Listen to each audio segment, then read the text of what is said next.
அனைவருக்கும் இனிய மாலை வணக்கங்கள். இன்றைக்கு உயிர்மை பதிப்பகத்தின் சார்பாக இங்கு வெளியிடப்படக்கூடிய 6 நூல்கள், சங்கரதாஸ் அவர்களுடைய 2 நூல்கள், மணிஜெயபிரகாஷ் அவர்களுடைய ஒரு கட்டுரை தொகுப்பு, அதே போல் கவிஞர்கள் விஜயகுமார், சதீஷ்குமார் சீனிவாசன், யாழி அவர்களுடைய இந்த 3 தொகுப்புகள் உட்பட 6 நூல்களை இங்கு வெளியிடப்படக்கூடிய ஒரு சிறப்பான நிகழ்வு நடைபெற்று கொண்டிருக்கிறது. இங்கு வருகை தந்திருக்கக்கூடிய நண்பர்களுக்கு முதலில் என்னுடைய நன்றிகளையும் அன்பையும் தெரிவித்துக் கொள்கிறேன். பொதுவாக நாம் புத்தகங்களை பற்றி பேசுகிற மாதமாக இந்த டிசம்பர் ஜனவரி மாதங்கள் இருக்கின்றன. வருடத்தில் மீதி 10 மாதங்கள் பெரும்பாலும் சினிமாவை பற்றி பேசிக்கொண்டிருக்கிறோம், அல்லது நம்மோடு சம்பந்தமில்லாத எல்லா விஷயங்களை பற்றியும் நாம் பேசிக்கொண்டிருக்கிறோம். நான் இதை பல தடவை யோசித்து பார்த்திருக்கிறேன். ஏன் பிப்ரவரி மாதம் புத்தகங்களை பற்றி யாரும் பேசுவதில்லை, ஏன் மார்ச் மாதம் பேசுவதில்லை, ஏப்ரல் மாதம் பேசுவதில்லை என்று. இத்தனைக்கும் புத்தக கண்காட்சிகள் வருடம் முழுக்க நடந்து கொண்டே இருக்கின்றன. அப்படி பார்க்கிற போது இந்த செலிப்ரேஷன் என்பது சென்னை புத்தக கண்காட்சியை மட்டும் ஒட்டியே நடந்து கொண்டிருக்கக்கூடிய ஒன்றாக இருப்பதை நாம் பார்க்கிறோம். ஒரு விதத்தில் இப்படி ஒரு செலிப்ரேஷன், ஒரு கொண்டாட்டம் இருப்பது மகிழ்ச்சி தரக்கூடிய ஒன்றாக இருந்த போதிலும் கூட ஆண்டு முழுக்க நமக்கு அறிவு தேவைப்படுகிறது, கல்வி தேவைப்படுகிறது, புத்தகங்கள் தேவைப்படுகின்றன, அதை பற்றிய உரையாடல்கள் தேவைப்படுகின்றன. ஆனால் மற்ற மாதங்களில் எல்லாம் புத்தகங்கள் நம் கண்ணை விட்டு மறைந்து விடுகின்றன. புத்தகங்களை பற்றிய பேச்சுக்கள் எங்கும் இடம்பெறுவதில்லை, இலக்கிய சர்ச்சைகள் எங்கும் இடம்பெறுவதில்லை. இது ஒரு மொழிக்கும் பண்பாட்டிற்கும் நல்லதல்ல என்று நான் நினைக்கிறேன். ஏனென்று கேட்டால், ஒரு மொழி தொடர்ந்து பேசப்படுவதன் மூலமாகவும் விவாதிக்கப்படுவதன் மூலமாகவும் தான் அது தன்னைத்தானே வளர்த்து கொள்கிறது, மற்றவர்களையும் வளர்க்கிறது. மாறாக எங்களை போன்ற கொஞ்சம் பேர் எழுதுகிறவர்கள், இலக்கியத்தில் செயல்படுகிறவர்கள், சில கொஞ்சம் வாசகர்கள், இவர்கள் தான் புத்தகங்களை தொடர்ந்து பின்பற்றி கொண்டிருக்கிறார்கள். சமூக வலைத்தளங்களிலோ ஊடகங்களிலோ அதற்கு பிறகு புத்தகங்களை பற்றி எந்த பேச்சுமே இருக்காது. இது போன்ற நூல் வெளியீட்டு விழாக்கள் இருப்பதில்லை, விவாத அரங்குகள், புத்தகங்களை பற்றிய விவாதங்கள் இருப்பதில்லை. மாறாக நாம் இந்த டிசம்பர் ஜனவரி மாதங்களை மட்டும் மையமாக வைத்து நாம் நடத்துகிற இந்த செயல்பாடுகள் என்பது மாற்றப்பட வேண்டும் என்று நான் நினைக்கிறேன். அப்போதுதான் ஒரு அறிவு சார்ந்த பண்பாட்டை உருவாக்க முடியும். இப்போ மற்ற மாவட்டங்களில் கூட புத்தக கண்காட்சிகள் நடக்கின்றன. ஆனால் இப்போ கோவை, மதுரை போன்ற புத்தக கண்காட்சிகள் நடக்கிற போது மட்டும் சில புத்தக வெளியீடுகள், அது தொடர்பான விஷயங்கள் நடக்கின்றன என்றாலும் கூட அவை பெரிதாக எந்த கவனமும் பெறுவதில்லை. நாங்கள் கூட இப்பொழுது மதுரை புத்தக கண்காட்சியில் அப்படி சில நூல்களை வெளியிட்டோம். அப்படி பார்க்கிற போது இது ஒரு சீசனல் பிஸ்னஸ் என்பது போன்று ஆகக்கூடாது. சில பொருள்கள் சில சீசனில் தான் கவனம் பெறும். சென்னை புத்தக கண்காட்சி என்பது ஒரு அளவுகோலாக மாறக்கூடாது. இதை மாற்றுவது எழுத்தாளர்களுடைய கடமை, பதிப்பாளர்களுடைய கடமை என்று நான் நினைக்கிறேன். இன்னொன்று, புத்தக கண்காட்சிகளை நடத்துகிற போது நாம் சற்று மேலான சூழ்நிலையில் இது போன்ற கூட்டங்களை நடத்த வேண்டும் என்று நான் நினைக்கிறேன். நாங்கள் இப்பொழுது நிறைய இப்போ சென்னை மாநகர நூலக ஆணைக்குழுவிலிருந்து சிறிய அளவில், பெரிய அளவில் நாங்கள் பல புதிய அரங்கங்களை உருவாக்கி இருக்கிறோம். வேடியப்பன் போன்ற நண்பர்கள் புத்தக வெளியீட்டு விழா நடத்துவதற்காக சிறிய அளவிலான சிறப்பான அரங்கங்களை உருவாக்கி இருக்கிறார்கள். புத்தக கண்காட்சி இதையெல்லாம் விட சிறப்பான முறையில் அந்த அரங்குகள் அமைவது மிக மிக அவசியம். இங்கே இருக்கக்கூடிய இந்த மேலே இருக்கக்கூடிய இந்த பிளாஸ்டிக் ஷீட், இதை நான் 20 வருடமாக பார்த்து கொண்டிருக்கிறேன். 20 வருடமாக இது துவைக்கப்படவும் இல்லை, மாற்றப்படவும் இல்லை, கழுவப்படவும் இல்லை. அப்புறம் இப்போவாது கொஞ்சம் இன்னைக்கு கிளைமேட் கூலாக இருக்குது. இதே இப்போ வெயிலாக இருந்ததுன்னா சுண்ணாம்பு கலவை மாதிரி இருக்குது இந்த இடம். அப்போ என்னென்னா, இந்த உலகத்தில் எவ்வளவோ மாறிடுச்சு. இந்த கொட்டகை மட்டும் ஏன் மாற மாட்டேங்குதுன்னு எனக்கு தெரில. இந்த உலகம் எவ்வளோ மாற்றங்களை சந்தித்து விட்டது இந்த 20 வருடங்களில். நீங்கள் சிந்தித்து பார்க்க வேண்டும். ஒரு ஒரு உணவு திருவிழா நடக்கிறது, அங்கே என்னென்னவோ அரேஞ்ச்மெண்ட்ஸ் பண்ணுறாங்க. ஒரு சின்ன சின்ன லெவலில் சிட்டி முழுக்க எவ்வளவோ ஃபெஸ்டிவல் நடக்குது. கண்ணை கவரக்கூடிய வகையில், எல்லோரையும் கம்ஃபர்ட்டாக வைத்து கொள்ளக்கூடிய நிலையில். உதாரணமாக இங்கு ஒரு 2 ஏர் கூலர் வைக்கலாம்.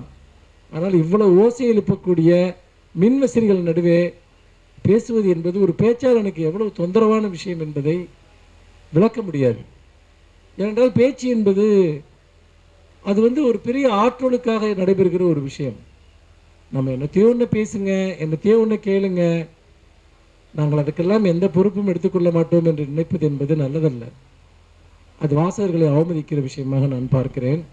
எனக்கு இது உள்ளே நுழைகிற போதே எனக்கு மிகவும் ஒரு கௌரவ குறைச்சலான ஒரு உணர்வு ஏற்படுகிறது. நாங்கள் தான் இந்த நிகழ்ச்சியை நடத்துகிறோம், நாங்கள் தான் இந்த விழாவை நடத்துகிறோம், மக்கள் இங்கே இருப்பதால் நாங்கள் மக்கள் மத்தியில் இதை நடத்துகிறோம், அவ்வளவுதான். இந்த மேலே இருக்கக்கூடிய கூரையையும் இந்த சத்தத்தையும் இந்த அழுக்கையும் பார்க்கிற போது இலக்கியம் இதைவிட மேம்பட்ட ஒரு சூழலில் நிகழ வேண்டும் என்று நான் விரும்புகிறேன். இதற்காக நாங்கள் தொடர்ந்து போராடி கொண்டிருக்கிறோம். நீங்கள் முடிந்தால் பப்பாசி அலுவலகத்துக்கு சென்று அடுத்த வருடம் இது போன்ற கொட்டகைகளை மாற்றுங்கள், நாங்கள் இதைவிட சிறப்பான இடத்தில் அமர்வதற்கு தகுதியானவர்கள் என்பதை எழுதி கொடுத்து விட்டு செல்லுமாறு உங்களை கேட்டுக்கொள்கிறேன். நண்பர்களே, இந்த 6 புத்தகங்கள் பல விதங்களிலும் இது மிக மிக முக்கியமான புத்தகங்கள். சங்கரதாஸ் அவர்களுடைய இந்த 2 நூல்கள் வெப் சீரிஸ் பற்றியது. பொதுவாக வெப் சீரிஸ் அல்லது சினிமா விமர்சனம் என்றால் பெரும்பாலும் சினிமா விமர்சனங்களை நான் படிப்பது கிடையாது. ஏனென்றால் நாம் பார்த்த படத்தின் கதையை அவர்கள் திரும்ப எழுதுவார்கள், அல்லது அந்த படத்திலேயே இல்லாத விஷயங்களை எழுதுவார்கள். நான் நிறைய சினிமா விமர்சனங்களை படித்துவிட்டு இந்த காட்சி இப்படி ஒன்று அந்த படத்திலேயே இல்லைன்னா நான் ரொம்ப குழம்பியிருக்கேன். வந்துட்டேன். ஒரு முறை நடிகை ரோகிணி அவர்கள் சொன்னார்கள், அவர் நடித்த ஒரு படத்தை பற்றி ஒரு விமர்சன கட்டுரை உயிர்மெயில் வெளிவந்திருந்தது. எனக்கு ஃபோன் பண்ணாங்க, இந்த மாதிரி ஒரு சீனை பற்றி எழுதியிருக்காங்க, அப்படி ஒரு சீன் அந்த படத்திலேயே இல்லை, அவர் வேறு ஏதோ ஒரு படத்தை பற்றி இதோட சேர்த்துட்டாரு அப்படின்னு சொல்லி ஃபோன் பண்ணி சொன்னாங்க. தமிழில் சீரழிந்து போன விஷயங்களில் ஒன்று சினிமா விமர்சனமும். ஆனால் சில மிகச்சிறந்த விமர்சகர்கள் தமிழில் செயல்பட்டு வந்திருக்கிறார்கள். ராஜன் குரை போன்றவர்கள், அதே போல் சிவகுணராஜன், இப்படி பல விமர்சகர்கள் முன்னோடிகளாக இங்கு செயல்பட்டிருக்கிறார்கள். அப்படி பார்க்கிற போது இந்த வெப் சீரிஸ் என்கிற ஒரு புதிய வடிவம் தமிழுக்கு அல்லது இந்தியாவிற்கு வருகிற போது நாம் அதை சினிமாவின் ஒரு வடிவமாக மட்டும் நாம் அதை பார்க்க முடியாது. சங்கரதாசனுடைய எல்லா கட்டுரைகளுமே ஒரு குறிப்பிட்ட விஷயத்தை மையமாக கொண்டிருக்கின்றன. இந்த வெப் சீரிஸ் எல்லாவற்றிற்கும் பின்னால் ஒரு அரசியல் இருக்கிறது, ஒரு வலதுசாரி அரசியல் இருக்கிறது. அந்த வலதுசாரி அரசியலை பரப்புவதற்காகத்தான் பல வெப் சீரிஸ் இங்கு எடுக்கப்படுகின்றன. அது இந்தியா பாகிஸ்தான் போன்ற விஷயங்களாக இருக்கலாம், உள்நாட்டு சில பயங்கரவாதங்கள் அல்லது கருத்தியல் சார்ந்த சில விஷயங்கள். இதில் 2 விஷயம் நடந்தது. ஒன்று, அமைப்புகளை கடுமையாக விமர்சிக்கக்கூடிய பல வெப் சீரிஸ் எடுக்கப்பட்டு அவை இப்பொழுது அவற்றை முடக்குவதற்கான பல முயற்சிகளும் நடப்பதை பார்க்கிறோம். சினிமாவில் இல்லாத ஒரு சுதந்திரம் வெப் சீரிஸில் இருந்தது. பல தொடர்கள் அதை பற்றியெல்லாம் கூட சங்கரதாஸ் எழுதியிருக்கிறார். அது ஒரு விஷயம். அதே சமயம் எப்படி வலதுசாரி அரசியல் இந்த வெப் சீரிஸ் கொடுக்கக்கூடிய சுதந்திரத்தை பயன்படுத்தி கொண்டு இதற்காக பல 100 கோடி ரூபாய் ஒவ்வொரு ஆண்டும் நம்முடைய கண்ணுக்கு தெரியாத சக்திகளால் இன்வெஸ்ட்மெண்ட் செய்யப்பட்டு அவை எப்படி மக்களிடம் நச்சு கருத்துக்களை பரப்புகின்றன, வலதுசாரி கருத்தியலை பரப்புகின்றன என்பதை திட்டத்தெளிவாக ஒரு அரசியல் கூர்மையோடு இன்றைக்கு வெளியிடப்படுகிற இந்த 2 புத்தகங்களுமே நமக்கு காட்டுகின்றன. அவை உயிர்மையில் தொடராக எழுதப்பட்ட காலத்தில் அவை தனித்தனியாக படிக்கப்பட்டன. ஆனால் இப்பொழுது அதை மொத்தமாக படிக்கிற போது அது உண்மையில் ஒரு மிகப்பெரிய அரசியல் ஆவணமாக, அதாவது வெப் சீரிஸ் தொடர்பான அரசியல் ஆவணமாக அந்த தொகுப்புகள் இங்கே இருப்பதை நான் பார்க்கிறேன். அப்படி பார்க்கிற போது இந்த 2 புத்தகங்களை பற்றி பேசுவதற்காக இங்கே சிறப்பு விருந்தினர்கள் வருகை தந்திருக்கிறார்கள். அவர்களுக்கு நான் என்னுடைய நெஞ்சார்ந்த நன்றிகளை நான் தெரிவித்துக் கொள்கிறேன். அடுத்ததாக இந்த அமர்வை தொடர்ந்து மணி ஜெயபிரகாஷ் நம்முடைய கல்வி பிரச்சனைகள், கல்வி கொள்கைகள் தொடர்பான ஒரு நூலை எழுதியிருக்கிறார். சென்ற ஆண்டே வெளிவந்திருக்க வேண்டிய ஒரு நூல்.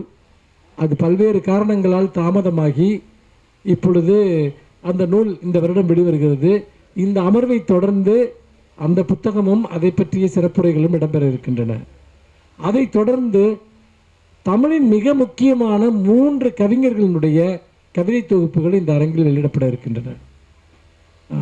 சதீஷ்குமார் சீனிவாசன், விஜயகுமார், அதே போல் யாழி, இவர்கள் மூவருமே இதற்கு முந்தைய தொகுப்புகளின் வழியே ஒரு மிகப்பெரிய கவனத்தை பெற்ற கவிஞர்கள். மிகவும் நம்பிக்கைக்குரிய ஒரு புதிய மொழியும் ஒரு புதிய சொல்லாட்சியும் கொண்டு தமிழில் இதுவரை எழுதப்படாத பல அரிய பக்கங்களை அவருடைய கவிதைகள் வெளிப்படுத்துகின்றன.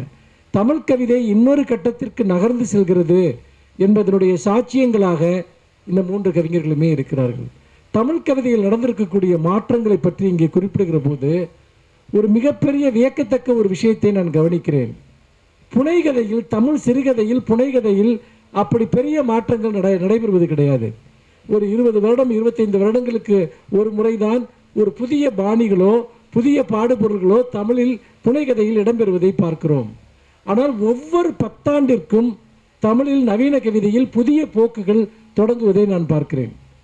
ஒரு அந்த ட்ரெண்ட் என்பது ஒரு 10 வருடத்தில் பழையதாகி வேறு விதமான கவிதைகள் இங்கு தமிழில் எழுதப்படுவதை நாம் பார்க்கிறோம். அப்படி பார்க்கிற போது இவர்கள் எல்லாம் 2000ற்கு பிறகு பிறந்து வளர்ந்து எழுத வந்தவர்கள். அப்படி எழுத வருகிற போது இன்றைய காலகட்டத்தினுடைய இதுவரைக்கும் இதற்கு முந்தைய கவிஞர்கள் எழுதிடாத பல நுட்பமான வாழ்வியல் பிரச்சனைகளையும் சமூக நெருக்கடிகளையும் உளவியல் நெருக்கடிகளையும் இவர்களுடைய கவிதைகள் பிரதிபலிக்கின்றன. அதோடு மட்டுமல்ல, உள்ளடக்கம் பாடுபொருள் என்பது மட்டுமல்லாமல் இன்னும் ஒருபடி மேலே சென்று அவை புதிய தொனியையும் புதிய வெளிப்பாட்டு முறையையும் கொண்டிருப்பதை நான் பார்க்கிறேன்.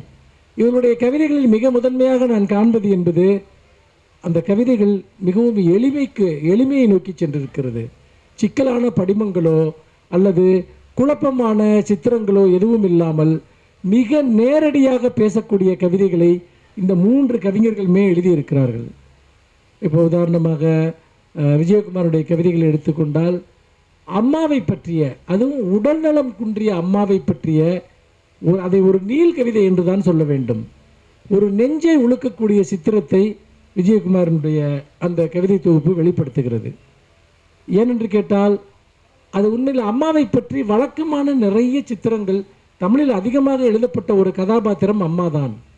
ஆனால் இது நாம் வழக்கமாக இதுவரைக்கும் அறிந்த ஒரு கதாபாத்திரம் அல்ல. எப்பொழுதும் நோய்மையோடு தொடர்புடைய ஒரு தாய்மை. இதை எதிர்கொள்வது மிக மிக சவாலான ஒன்று. இதை நாம் தாங்கிக் கொள்வது மிக கடினமான ஒன்று.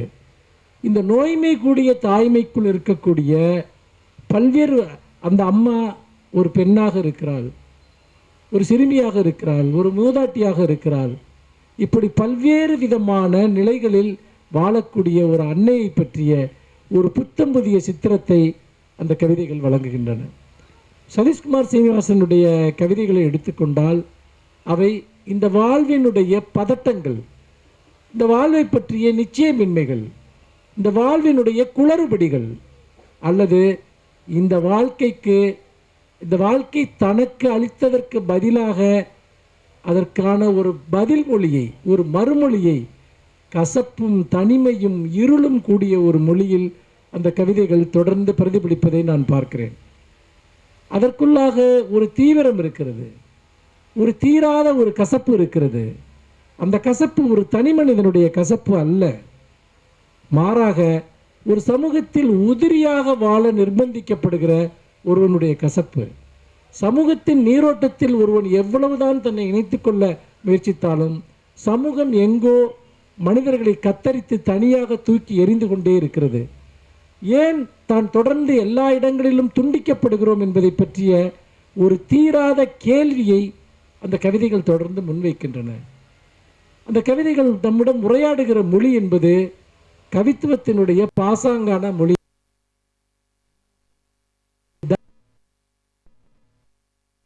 போனால் ஒரு மிகப்பெரிய அளவிற்கான ஒரு ஆழ்ந்த ஒரு புறவயமான கனவிலிருந்தும் தோன்றக்கூடிய ஒரு கவிதைகளாக அந்த கவிதைகள் இருப்பதை நான் பார்க்கிறேன். அப்படி பார்க்கிற அதே போல யாழியினுடைய கவிதைகள், அவர் ஒரு நவீன கவிதை மரபிலிருந்து உருவாகி வந்த ஒரு மிக முக்கியமான கவிஞர், மிக குறைவாக எழுதக்கூடியவர். 6 ஆண்டுகளுக்கு பிறகு அவர் தன்னுடைய கவிதை தொகுப்பை இப்பொழுது வெளியிடுகிறார். மிகவும் செதுக்கி சித்திரம் போல் செதுக்கப்பட்ட சொற்களும் வடிவமும் இந்த கவிதைகளுக்குள்ளாக ஒரு ஆழமான ஒழுங்கும் இருப்பதை நான் பார்க்கிறேன். அவ்வளவு ஒழுங்காக வடிவமைக்கப்பட்ட கவிதை மொழி குடித்த ஒரு மிகப்பெரிய பிரங்கை கொண்ட மொழியில் அந்த கவிதைகள் அமைந்திருக்கின்றன. இந்த கவிஞர்களுடைய ஒவ்வொரு கவிதையை பற்றியும் அல்லது ஒவ்வொரு தொகுப்பை பற்றியும் நாம் விரிவாக பேசுவதற்கு இடம் இருக்கிறது. தமிழின் மிக முக்கியமான படைப்பாளிகள் கவிஞர்கள் இங்கே வருகை தந்திருக்கிறார்கள். இந்த தொகுப்புகளை எல்லாம் பேசுவதற்கு நிச்சயமாக இந்த அரங்கு ஒரு இலக்கியம் குறித்த சில புதிய திறப்புகளை, சில புதிய உரையாடல்களை கொடுக்கும் என்று நான் முழுமையாக நம்புகிறேன். அந்த வகையில் இந்த அரங்கை நடத்துவதிலும் இந்த நூல்களை வெளியிட்டதிலும் உயிர்மை பதிப்பகம் மிகுந்த மகிழ்ச்சி அடைகிறது, பெருமிதம் கொள்கிறது. இந்த நூல்களை வெளியிடும் நண்பர்கள் மூவருக்கும், நண்பர்கள் ஐவருக்கும் என்னுடைய நெஞ்சார்ந்த வாழ்த்துக்களை நான் தெரிவித்துக் கொள்கிறேன். நன்றி, வணக்கம். நண்பர்களே, இது வாழ்த்துறை என்பதை தாண்டிலும் ஒரு சின்ன ஒரு உரையாடல் கூட இல்லை, ஒரு சிறிய கருத்து. பொதுவாக கவிதைகளை பற்றி நான் தொடர்ந்து பேசிக்கொண்டு உரையாடி கொண்டிருப்பவன் என்ற முறையில் எனக்கு தோன்றிய ஒரு சிறு எண்ணத்தை உங்களுடன் பகிர்ந்து கொள்ள விரும்புகிறேன். இதற்கு முன்னால் பேசப்பட்ட அந்த உரைகளை நான் கேட்டேன். எல்லோருமே ஒரு மிக மிக நுட்பமான அவதானத்திலிருந்தும் கவிதை பற்றிய அவர்களுடைய பார்வையிலிருந்தும் அவர்கள் சில கருத்துக்களை ஆழமாக முன்வைத்தார்கள். அதாவது ஒரு கவிதையில் எது முக்கியத்துவம் உடையதாக அவர்களுக்கு இருக்கிறது, எது முக்கியத்துவமற்றதாக இருக்கிறது என்பதை பற்றி அவர்கள் பேசினார்கள். இந்த இடத்தில் நாம் கவிதையை எப்படி அணுகுகிறோம் என்பதை பற்றி எனக்கு ஒரு கேள்வி எழுகிறது.